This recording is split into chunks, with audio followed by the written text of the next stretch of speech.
Hey there, good morning. Welcome back to my garden. I was in a different area yesterday driving around doing some errands, and I stopped by a nursery that I hadn't been to in quite a while. And I was excited to look through it. And, over the hour that I was there, I kind of filled up my cart with some things that I hadn't really seen around before, but I wanted to try. And, one thing led to another, and my cart was full.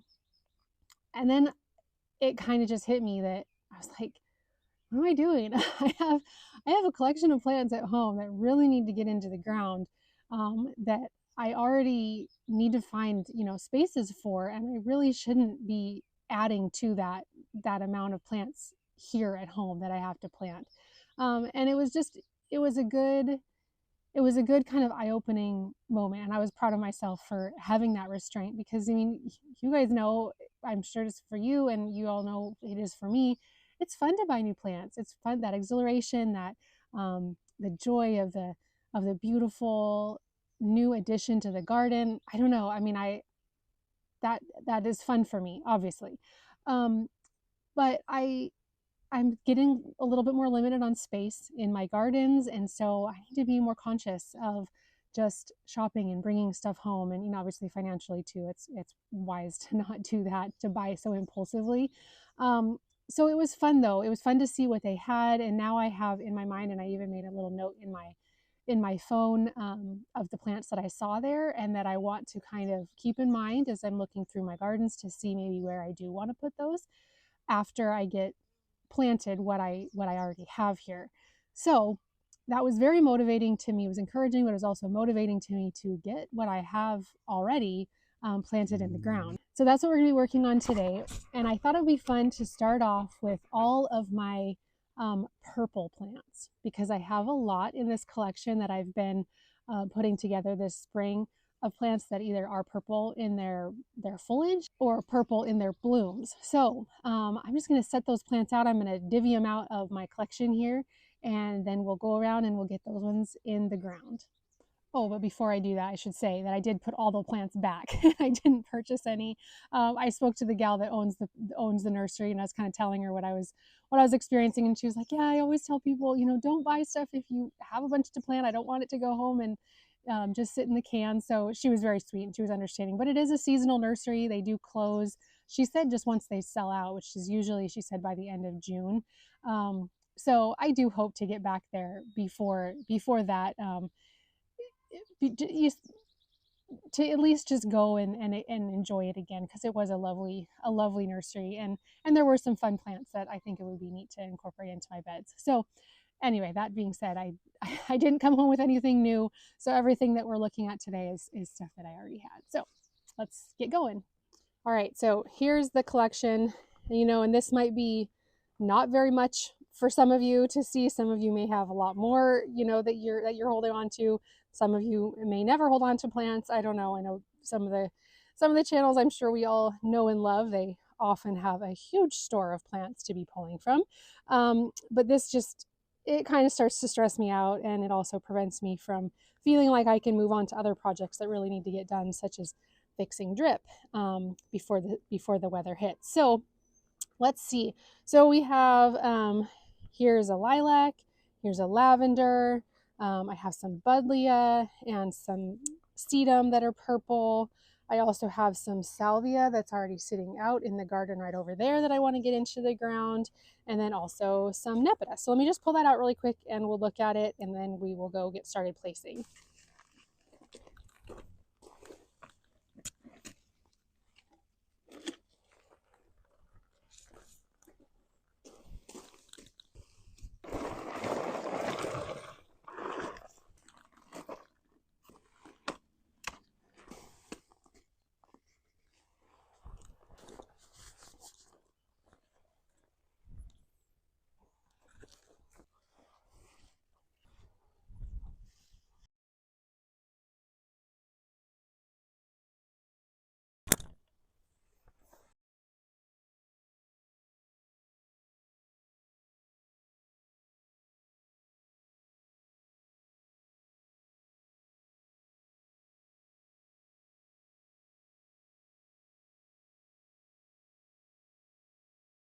Sorry about the little split in the light there. It kind of makes it harder to see, but we have 1 and 2.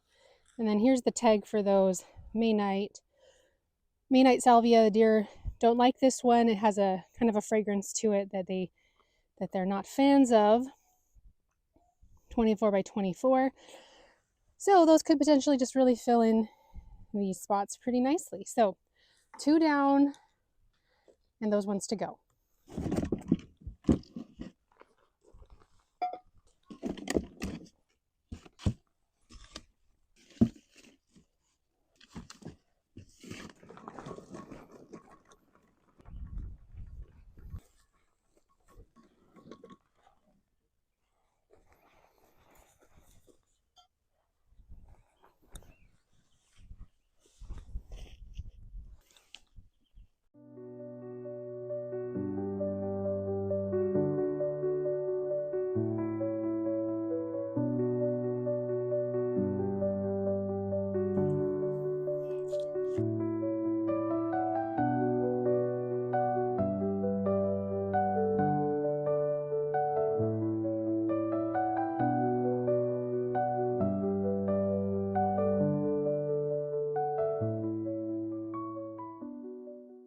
Okay, got these 3 little nepeta in here. I don't think these are too large of growing ones because I did have these in containers last year or a container last year that wouldn't have lent itself well to having ones that were growing too large. So I don't think I would have bought ones that were, like the Junior Walker's Low or whatever, huge varieties. I don't recall what these ones are, but maybe I'll look back on that video and see if I mentioned what they are. But anyway, this area right here, I mean, I guess you could technically call it a new bed. It's where I had a huge pile of this is compost that was dumped last year, and I did put down some cardboard around the area and kind of started spreading it out a little bit. Yeah, so I guess I could say it is a new planting area. However, this area is still quite deep with compost, so I will be taking from this still and covering up beds where I fixed the drip systems and need to mulch those beds. So I'll be taking from this still, but this spot right here, this little curve, I can see from our bathroom window up there, and it's just kind of a sweet vista through the arbor. So I thought that would be a nice place just to put these 3. Deer don't like nepeta, and you can see this is kind of on the outskirts of our lawn, so the deer can just easily come in this way. The dogs don't sleep over here, so this whole area will really have to be very thought out as far as what I do plant in here to be, super deer resistant. Just stuff that they don't like. They don't generally like things that are pungent in smell, and catmint is that. So I have 1 more catmint, and I think I'm gonna take it over down there and put it in there. So yeah, 3 more plants down.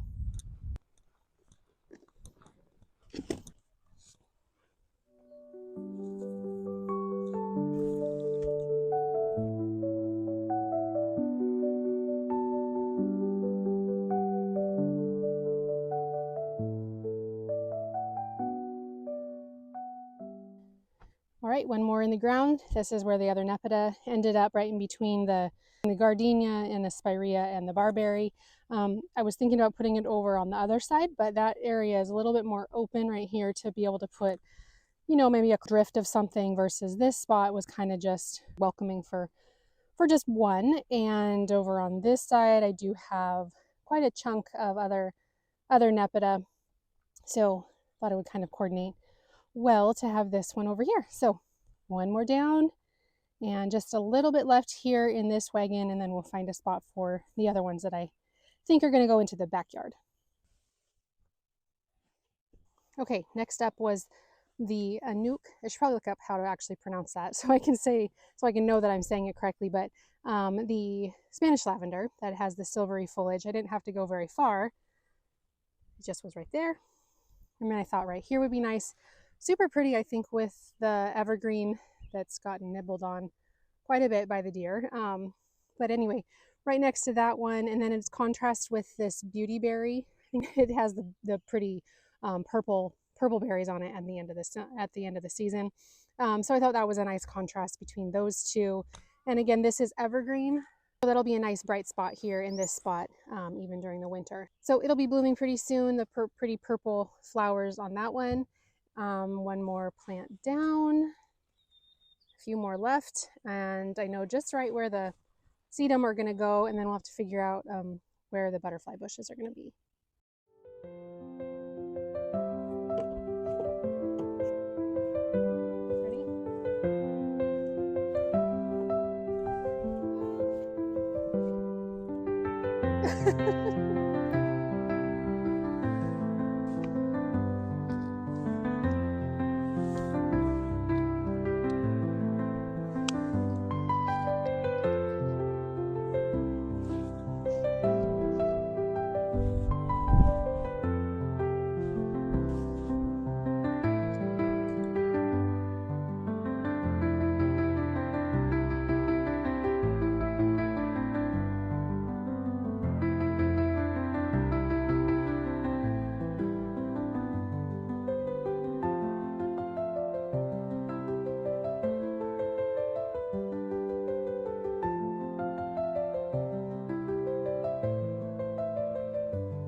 All right, the sedum is in, and this was a spot that I was kind of excited about. I just thought that it would be really sweet, this contrast of the pink profusion, this thyme that we just put in, the Archer's Gold. And then this grass is the Apache Rose, so it'll have a little bit of a rosy tone to the plumes as it comes up. And then of course it's next to a nepeta, which also has the purple bloom. So I just thought that would be a really sweet pair. When I had this opening here, I thought of these sedums. So the other one ended up over here on this side. I was thinking about putting it right here, but I think I want something a little bit taller in this spot. These only get, it says 10 to 14 inches tall, so not too tall. I just love sedum. They are so easy to grow. The one exception about that is that if my dogs run and step on them, they will break. So I kind of have to plant them with that in mind. It's not the worst thing if they break, because then you can just pull the broken piece off and stick it into the ground where you want a new plant, and generally it will set root and you'll have a new plant. So that's great. They're also really water wise. They're not even just, they are drought tolerant, but I'd say that even beyond drought tolerant, they have low water needs. Drought tolerant just means that if there's a drought, chances are the plant will survive. It may not look great, but it will survive and it will likely come back the next year. These, though, on the other hand, actually don't really even want a lot of water.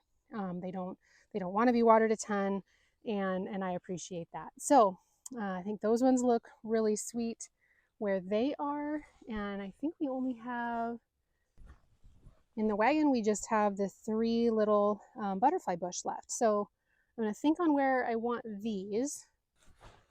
Okay, actually, before we move on from this spot, I think I'm going to grab both of these shrubs because I think they're both going to go in this spot. So I'll just grab these, and we'll take them down there and see about where I'm going to put them. I have a pugster amethyst right there. I think that would be really pretty. And then for this bloomerang lilac, it does say that it's reblooming, so I have to take that into consideration, that it will come on with purple blooms again.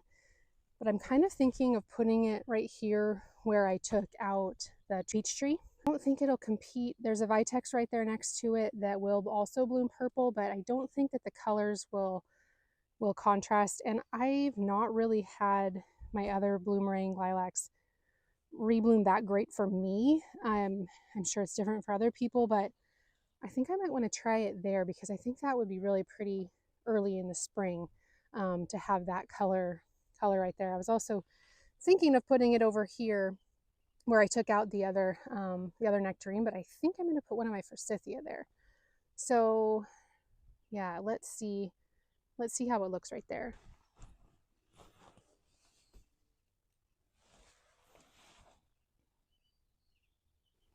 Okay, I think I'm going to put it actually behind that butterfly bush there. Now, we should remember that the lilac should grow up taller than it is. Obviously, I think it's like a 5 to 6 foot tall range that they give that. So ideally, it should get to be that height. And I think that that will be better too because it will leaf out and bloom before this butterfly bush that's in front of it bloom, pushes out its leaves. And I could also cut that back a lot further. It's just one of the small like microchip ones. It's not one that'll get huge. And then this spot right here, because it's right at the edge of the bed and it would block the Joe Pye weed that's right there, and also the solidago that we just planted in. I think this would be better for something lower growing. The aronia that I have, I think that would be good. And also deer supposedly don't like lilacs, so I think it'll be okay out here on the edge of the bed, and will be a really nice early spring color, and then it won't be immediately right next to the vitex. It'll have a pretty yellow, should it actually rebloom.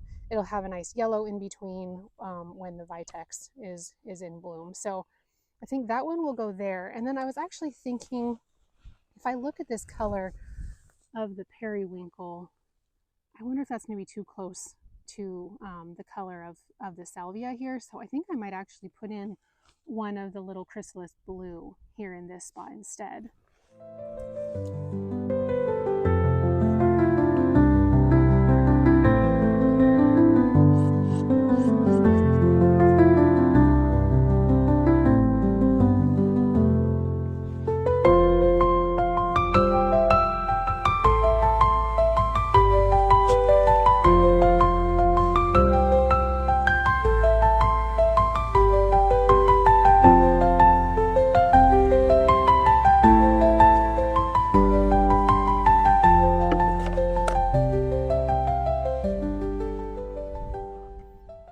It's a little hard to see, I guess, with the light as it is, and so time will tell, I think, on this one how it likes this space and how I like the view from up there at our house, if I feel like it has enough of a prime spot, I guess. And then also, if it starts to get too large for this spot, I can also move it, find another spot for it.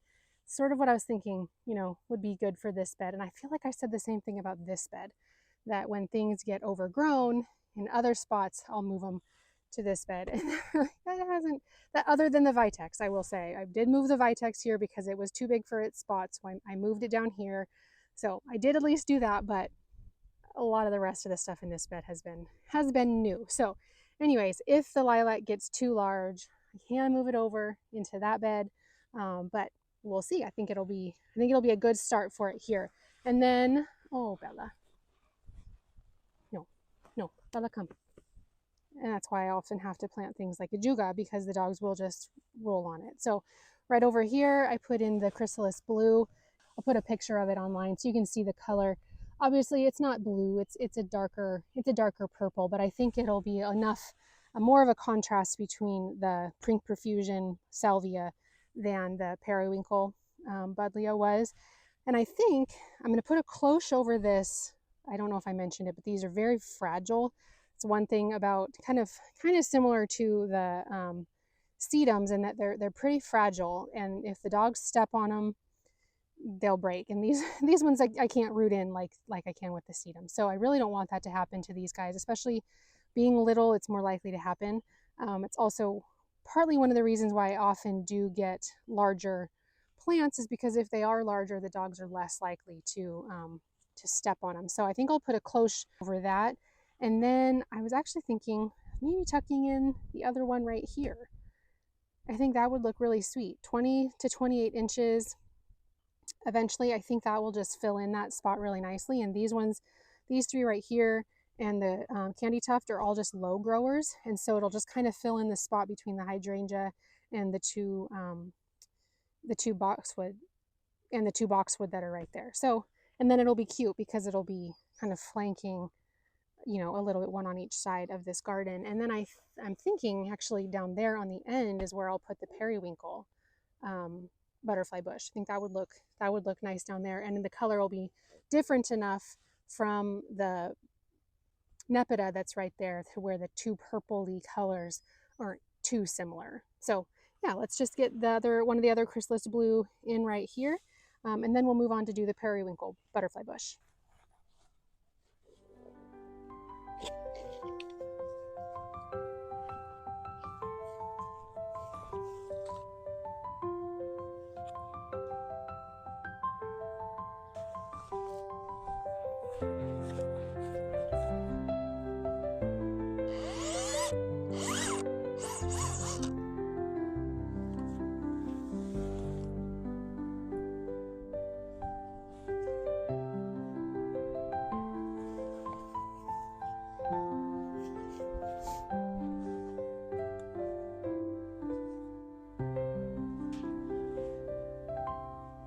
As you can see, I decided to put one of the chrysalis blue right here, the third one. I thought, why mess with the continuity of already having two others in the front-ish of this bed by putting in a different one? So might as well just stay with the same variety. So again, this does have a kind of a really dark purple, and I think that would look even better with the nepeta that's behind it. It has kind of more of the light lavender. And I did put the cloches on the top. They're not really designed for the dogs to run into and protect. It's more so like showing the dogs that there's something there. And it just creates a little bit more bulk, so they're less likely to, walk through that area, especially our 12-year-old golden. He's just kind of, he's pretty good about using the paths, but if he sees a path of least resistance, he'll kind of lumber through. The border collies, they don't care. If there's something for them to chase, they will just run right through. And you can see this is unfortunately what happens. This candy tuft broke all apart. I just kind of left them there. I don't know, they actually still look really pretty even though they're broken off of the plant. But anyway, yeah, I should probably put a cloche over this one as well, this sedum that we just planted in, but I may come back and do that yet. But anyway, let's go over to the bed over there, and I think that's where we're going to put in this periwinkle pugster butterfly bush.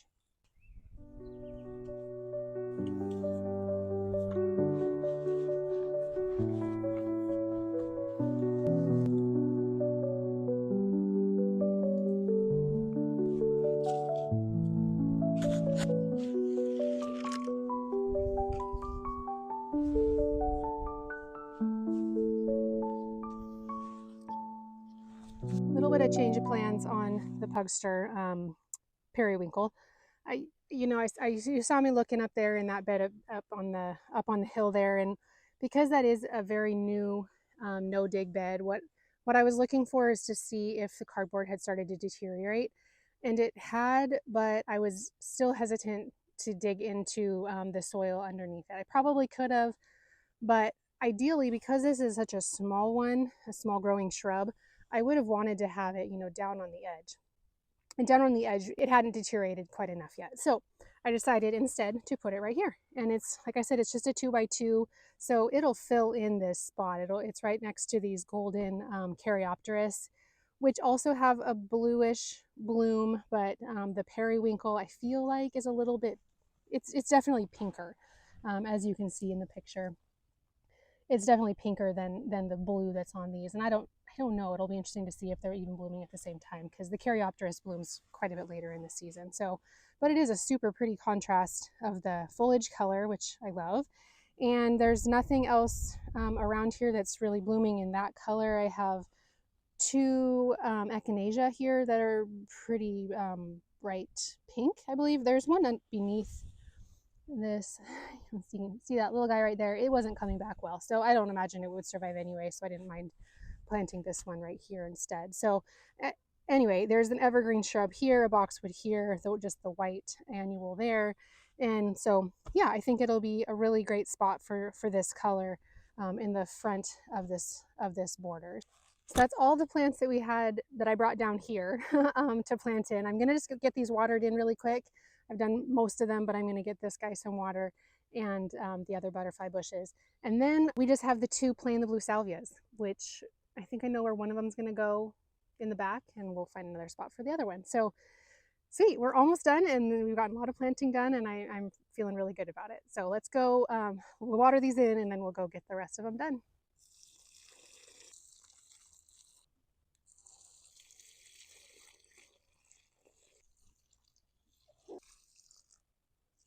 All right, here we are in the backyard now. And last year I had one of these rockin' playing the blue salvias, or it might have been a mystic spires, which I think they're the same thing basically. But I had one planted there, so I'm just going to replant that one. And I was thinking about putting the other one right here.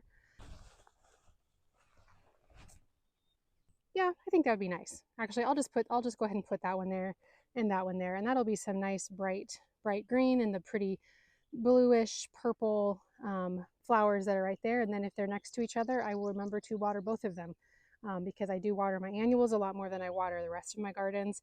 And if they're too spread out, then I'll probably forget. So I'll just get these two in the ground right here.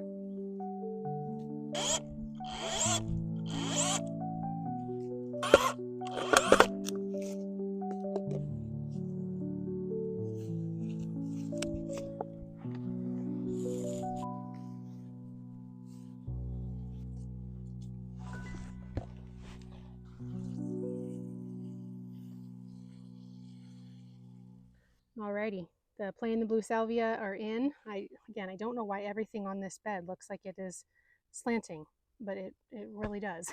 So that's for another day. But those guys got in, got those all nicely watered in. And I think if I counted correctly, that is 16 blooming purple foliage plants that we got into the ground. So I'm really glad to have that done, especially because we do have some rain on the forecast, some quite a bit cooler weather coming up next week in the next 10 days. So I always feel good knowing that that's the near future of these plants that are in the ground, that they'll get to have just some time to settle in. They won't be stressed by the heat, and even get some natural watering from the rain. So that's a relief, because when I'm putting a lot of plants in, obviously that's a lot of extra watering, a lot of extra care, remembering of what to water. So that's another reason why it can be a bit much to be getting in so many new things, and why it's always a good reminder for me to pause before I buy more, and before I add more to my gardens. So anyway, I obviously love purple. I love purple in the garden, and it's just a color that I will continue to add here and there. But these are all great, reliable plants that I've primarily grown before, and so if you need any more purple in your gardens, I definitely recommend any of these. So thank you for hanging out with me while I did this planting, and we will see you in the next video for very likely some more planting. We'll see you then. Bye.